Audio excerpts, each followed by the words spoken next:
Okay, guys, so I did see that the YouTube channel got over 200 subscribers. Woohoo! I am on my way to trying to get the next audiobook up. The program that I used the first time isn't working for some reason, so I'm in the process of technical support with them. And I'm trying a couple of other programs that also aren't working. So I promise it is coming. I will get it up soon. But I also promised you that there would be questions about this book, that if you can answer the questions, you'll be entered into a drawing to win a free book. So here are the questions. First, and this question you would have had to watch the other videos for on the power of prayer, because it's one that I tell you in those videos. But the first question is, which book is this? I mean, like in the order of when I wrote. Is it the first book I wrote? Is it the fifth book I wrote? Is it the 10th book I wrote? So in the comments below, tell me which book this is. Second question, Callie's first job is what I actually went to college to do. It is not what I ended up doing, of course, but it is what I went to college to do. So what is that job that I first went to college to do that is Callie's job? Question number 3. I can't remember his name. I'll have to flip back here. The guy that she meets on her vacation, not JD, the nice guy, but the other guy that she meets.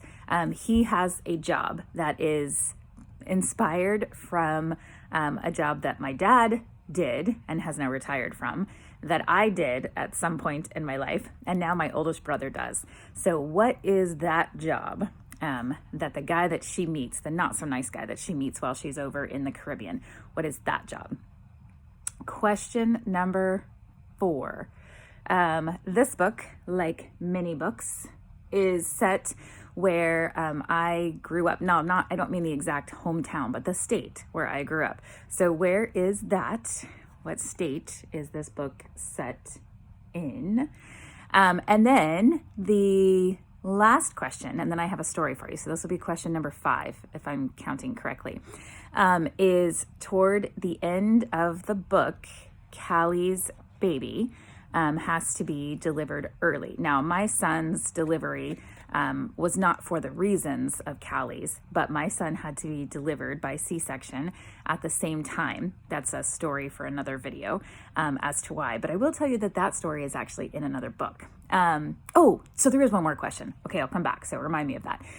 But anyway, what time period in the 40 weeks did Callie's baby, and therefore my first son, Spencer, have to be delivered at? In other words, how old were they? 20 weeks, 25 weeks, 30 weeks, 40 weeks, that kind of thing. Well, not 40 weeks, because that would be the actual one. Okay, and then the last question, I promise, question number 6, is there is a woman that she meets at the abortion clinic who becomes a character in in another book. So tell me who that character is and what book she appears in. Okay, so it's kind of a 2-part question. All right, so answer in the comments, and if only one person gets all the answers correct, then you're the winner. If more than one person gets all the answers correct, then I will draw a winner. It is the middle of February, so I'm going to leave this up until the end of February. That gives you about 2 weeks to answer the questions. Now, here's my story behind this book, which I didn't get to put in the actual videos that I was doing earlier. I had always wanted to write from the time I was really, really little. And I would always write a story and then kind of forget it. And then I would get to the middle. I hate the middle of books. And it would just kind of fall apart. And so one particular day, I had my parents' story in mind.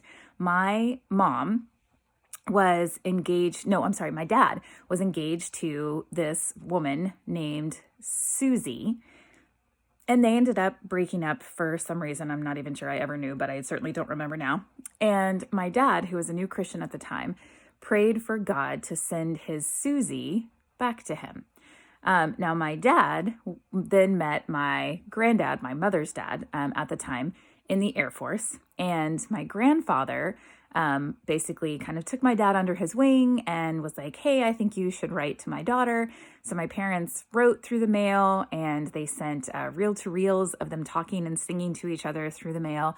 My dad proposed through the mail. My mom accepted through the mail. And they met face to face a week before the wedding when she picked him up at the airport. My mom's name is Susan. So my dad had prayed for God to send his Susie back to him.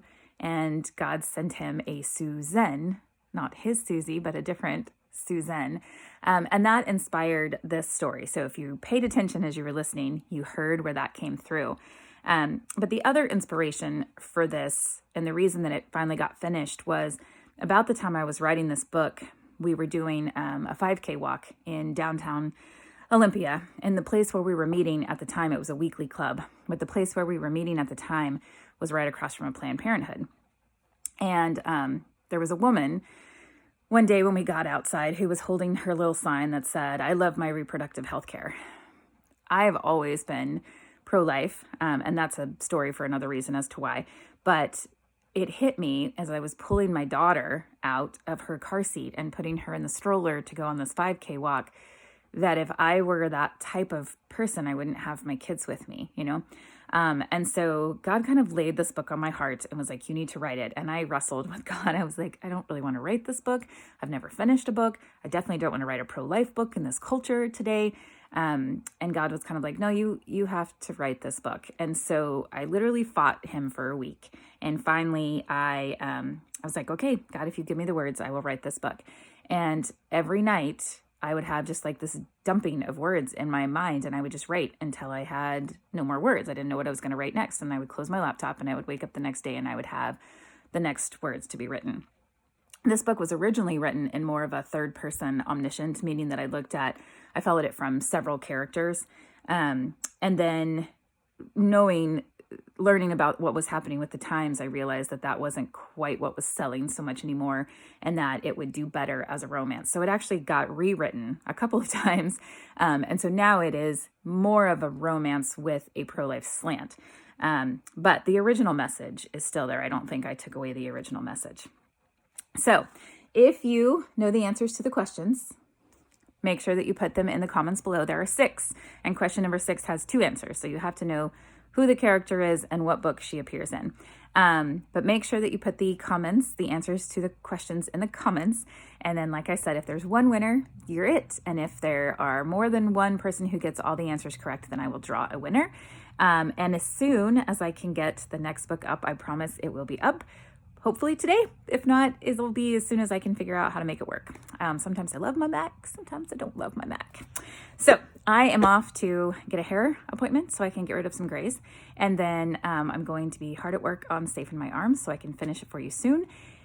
And hopefully I'll have some more news for you soon. So make sure you comment below. And if you haven't liked and subscribed yet, make sure you do that, because at the end of this month, I will be giving away money, basically tithing to you guys. But you have to be a subscriber in order to win. So make sure that you've liked and subscribed, and I will see you soon.